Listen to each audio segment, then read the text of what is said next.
Hi, I'm Paul Battaglia, and this is Section 2.5. Students arrive at Section 2.5 having covered a wide variety of differentiation rules, most of them basic and some of them complex, and they might be asking you or themselves, where are we going at this point? I think we've covered all the rules. And what you want to point out at this point is that students have only seen explicitly defined functions. Now it's time to talk about implicitly defined functions. So the essential question you would like your students to answer at the end of Section 2.5 is, how do I derive an implicit function? Now, the first example is a very, very important one, and it's a good one to start off with, because unlike some of the other things that we've done in this unit, discovery is a little tough here. You may need to just walk students through the process. But right after example 1, I like to try and catch my students being creatures of habit. Well, what I would do is I would put an example up on the board, x, y equals 12. And I would ask them, find dy dx. I would navigate around the classroom and see who was using the implicit process that we just went over and who tried it a different way. And many times nobody tried it a different way, because why should they? We just went over this process, so I'll use this process. So assuming that that happens, or very few people in the class try a different way, ask the class, did everybody use implicit differentiation? And if they're nodding their head and they're saying yes, then ask them, why didn't you try an easier way? And that's when the puzzling looks might start, but that's okay. Now we're getting them to think, was this the easiest way? There's a better way? And this is the kind of meaningful thought process that we want students to do on that AP level. Point out to them, had they just moved that x over and made it y equals 12 over x, and then maybe even gone further and said y equals 12x to the negative 1 power, they could have employed some of those basic power rules that they talked about a couple of sections ago. And at this point, it's time to move on.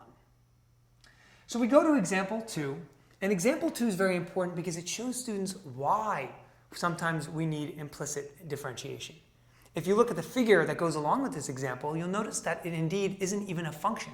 Y is not a function of x. However, we can still use the implicit differentiation process to find the slopes of tangent lines to this curve at any point, even though it's not a function. The other thing I like about example 2 is it gives us an opportunity to approach a common error.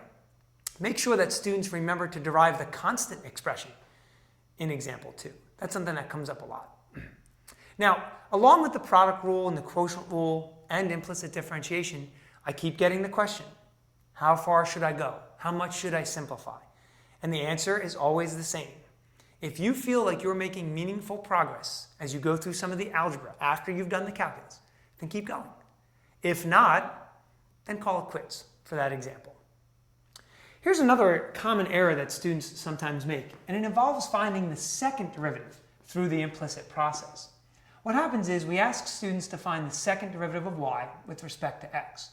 And after they find the first derivative, they look at it for a little bit and then they say, okay, so I need to derive this thing again? Okay, no problem. And now, when they derive any term that has y in it, for instance, they'll be adding a dy dx next to it. However, they get stuck. And they say, well, what am I supposed to do with this dy dx? How do I solve for the second derivative? What they forget is they have an expression in their work that they've already found for dy dx. Lastly, let's talk about some tips that might help students on the AP exam. Now, examples 9 and 10 cover logarithmic differentiation, and that's a topic that isn't widely tested on the AP exam.